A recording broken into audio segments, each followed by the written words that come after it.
Baik, selamat malam. Untuk presentasi kali ini, kami dari kelompok 6 akan membawakan proyek kami, yaitu aplikasi pembantu mahasiswa ITS untuk pelaporan keadaan darurat.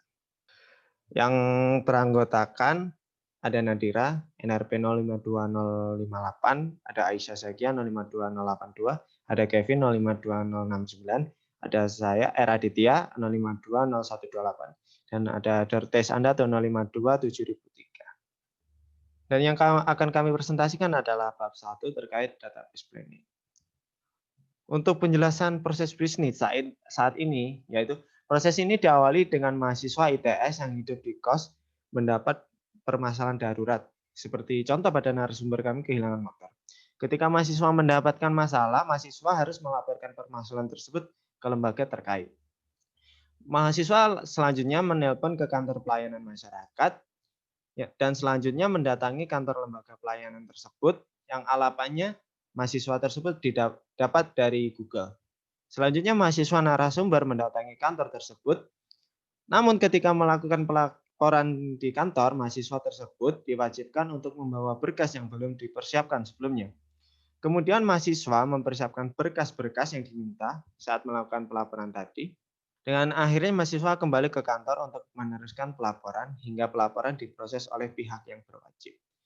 Selanjutnya, untuk mission objektif kami akan dibawakan oleh Teis. Untuk Teis. Baik, terima kasih. Pada mission objektif ini, to mention dan to perform. Untuk to mention itu untuk mengelola. Di sini ada mengelola data pribadi. Di sini bisa enter, update dan juga delete. Dan berikutnya bisa untuk mengelola nomor layanan darurat, data alamat kantor, dan juga mengelola untuk data proses lapor, dan juga berikutnya juga untuk data dari web resmi dan lembaga pelayanan masyarakat.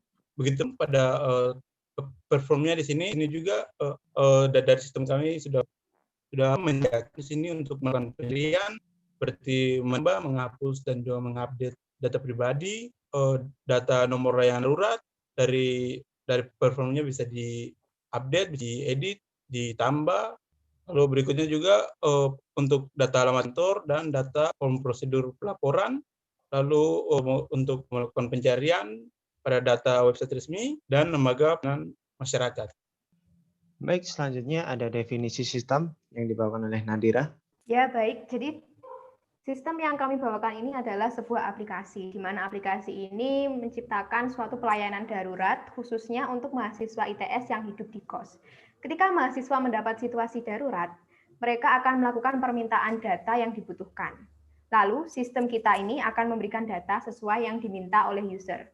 Contohnya, ketika user kehilangan motor, user membutuhkan data terkait bagaimana prosedur ketika melaporkan kehilangan.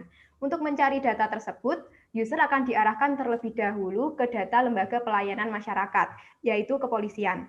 Lalu, user akan diberi pilihan untuk mengakses data-data yang terkait dengan lembaga yang telah dipilih, dan selanjutnya data akan ditampilkan oleh sistem sesuai yang diminta oleh user.